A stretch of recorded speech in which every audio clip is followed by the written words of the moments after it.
I think the richness of the science and the diversity of the things that we could explore, whether you're a STEM teacher or an elementary teacher or a very specific focused biology or other science subject. For me, it was a lifelong dream to come to the Amazon rainforest. It's the most magical place in the world. Why wouldn't you come I know here? everybody dreams of the rainforest. Doesn't want to visit, especially our students. I got hooked on the place itself. I mean, it's a landscape, but even more than that, it's a waterscape. You're out there in this immense amount of water. No roads, no bridges, and hours by boat from the nearest city. I mean, where else can you do that? I have always wanted to travel to the Amazon. The early days of looking in National Geographic magazine and seeing it, it is the ultimate place to be. You're surrounded by incredible opportunities to explore and to discover. And the biodiversity is mind-blowing. You can bring back more exotic things to open up people's minds and hearts here than anywhere else in the world. So why not? Why not the Amazon? It's been the ultimate goal of mine as a little kid, and so I just went for it.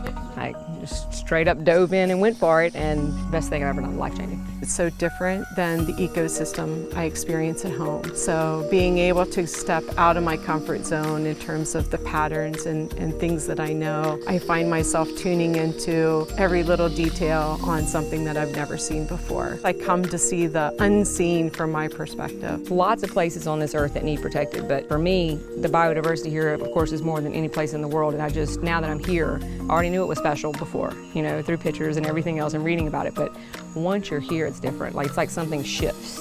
You have this change. It's hard to explain unless you've been here. What's wonderful about the Amazon is the Amazon provides so many connections to literally every community on Earth.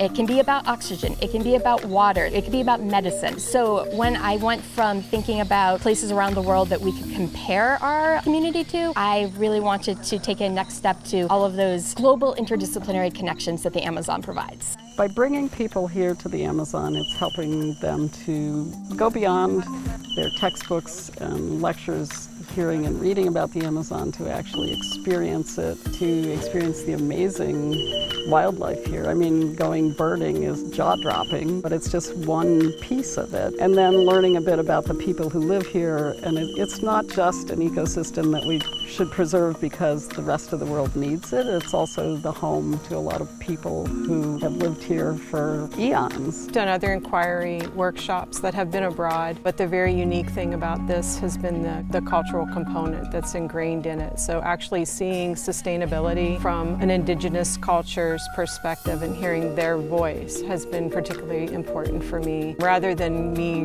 reading about it with a preconceived notion and drawing my own conclusions. So I think that's been incredibly deep learning for me, and seeing how science fits into that. So because of the richness of the Amazon, we are able to excite people in a way to care about the earth that sometimes it's hard to do with your local environment.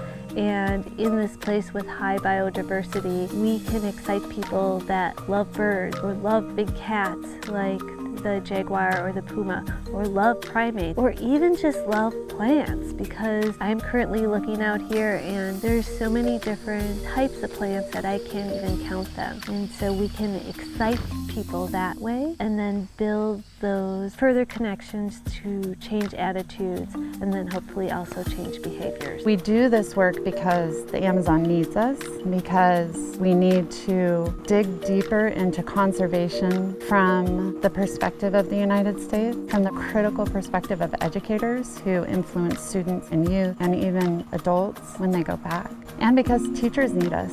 They need this transformation that happens when they come here to this radically different environment, and we flood their sensory channels with smells and sights and sounds and tastes that are unique to the Amazon. That interconnectedness is not just teacher to teacher, it is person to larger world. And I want them to take back the idea that the choices that we make back in the United States have repercussions, and I want people to make informed choices, thoughtful choices, grateful choices, and to recognize that we are not alone in a global sense. A lot of teachers, and I will admit I was this way when I first came here, I was very excited to tell my friends and family I was going to the middle of nowhere. That sounded wildly exciting and romantic, but this is somebody's everywhere. I really do feel, and I know that the Morpho team feels like we have a really unique and special relationship with this physical place and ecosystem, but also the people that live here, and that we can make a difference here in this place, and that's important.